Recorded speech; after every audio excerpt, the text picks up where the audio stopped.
पहिल्यांदा एक अभंग सांगतो. पुत्र व्हावा ऐसा गुंडा, ज्याचा तिही लोकी झेंडा. कारण आता क्षेत्र हे पैलवानकीच आहे आणि माझं क्षेत्र, आणि इथं वर बसलेले सगळे पैलवान आहेत, कोण पुढारी आहेत, सगळ्यात विरुद्ध क्षेत्र आहे. पण मी का उभा राहिलो तुम्ही म्हणसाल, मग तू का उभा राहिला? त्याचं कारण आहे. कारण आपल्या जर भागातला एखादा जर मुलगा मोठा होत असेल तर क्षेत्र कोणतंही असो त्याला साथ देणं आपलं कर्तव्य असतं. म्हणून आता काही लोक म्हणतील आमच्या खेडबोशाचा, आमच्या खेडबोशाचा, आमच्या खेडबोशाचा सगळ्यांनी म्हटलं, पण मी सांगतो आमच्या खेडबोशाचा नाही, आपल्या खेड्याचा म्हणा. आलं का लक्षात? कारण फक्त नदीमुळे खेडभोसा आणि खेड वाळवणी झालं, पण आपलं खेड आहे.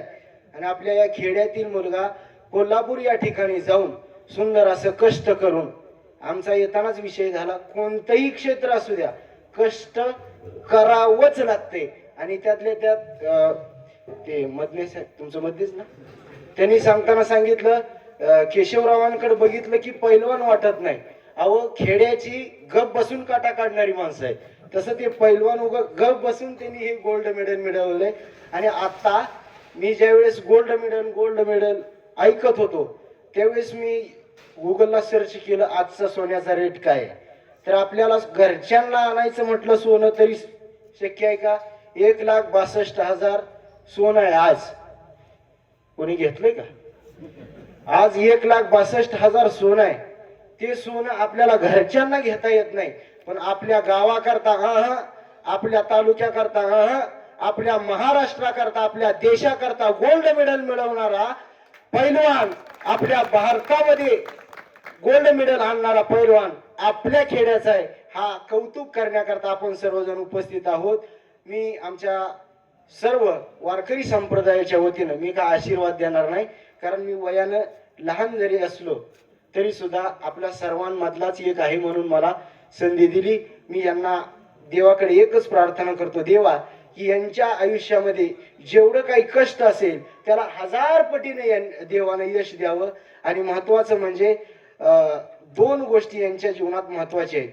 ते म्हणजे त्यांचे कष्ट तर आहेत, पण आई वडिलांची साथ, आणि सर्वात महत्वाचं म्हणजे कारण गुरुना शोभते शिष्य, हा शिष्येनापी गुरुस्तथा उमाभ्याम शोभते शाला, शालाया शोभते पुरम. हे जरा जड चाललं असलं तर सोपं सांगतो, गुरु शिवाय शिष्य शोभत नाही.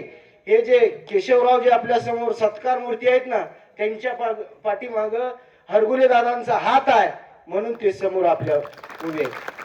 आणि माझं असं ऑब्झर्वेशन आहे, मी एवढं महाराष्ट्रभर फिरतो, कोण्याही शिष्याच्या पाठीमाग लगेच गुरु येत नाही. शिष्य सुद्धा तसा कर्तबगार लागतो. सगळ्यांनी सांगितलं, ज्या वेळेस आम्ही फोन केला त्यावेळेस हरगुले दादा आले, हरगुले दादा आले. का आले? कारण आपला जो शिष्य आहे, म्हणजे त्यांचा जो शिष्य आहे तो केशव दादा 1 नंबरचा पैलवान आहे. आणि सगळ्यांनी सांगितलं केशव दादाला नोकरी मिळावी, नोकरी मिळावी, नोकरी मिळावी. एक सांगू का, आता मी सगळ्यात मोठं, आता तुमच्या भाषणात तुम्ही देणार आहे हेच सांगणार आहे, पण मी त्याच्या पुढे जाऊन सांगतो, केशव दादाला जर नोकरी नाही मिळाली, केशव दादाला जर नोकरी नाही मिळाली तर केशव दादाने केलेलं जे कष्ट आहे ना, केलेलं जे कष्ट आहे ते निर्फळ जाणार असं तुम्हाला वाटतं का? जाणार नाही. का? कारण केशव दादानं बाहेरल्या देशात खेडभोश्याचं नाव, म्हणजे आपल्या खेड्याचं नाव उज्ज्वल केलं ना. मग सगळ्यांना काळजी आहे की केशव दादाचं नाव कायम टिकवण्याकरता सगळ्यांनी मदत करू. आणि कसं आहे, आम्ही जरी वारकरी संप्रदायामध्ये असलो तरी सुद्धा वरपर्यंत पोचतं बरं का, त्यांना माहित आहे.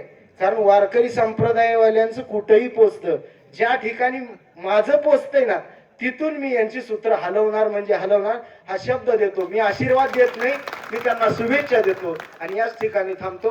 महत्वाचं म्हणजे त्यांच्या गुरुवर्यांना धन्यवाद देतो आणि त्यांचे सर्व मित्रमंडळी, कारण केशवदादा लहान आहे आणि त्यांचे जर मित्रमंडळी पाठीमागे बघितले तर हे म्हणजे काय झालं, कीर्तनकारापेक्षा चोपदार मोठा.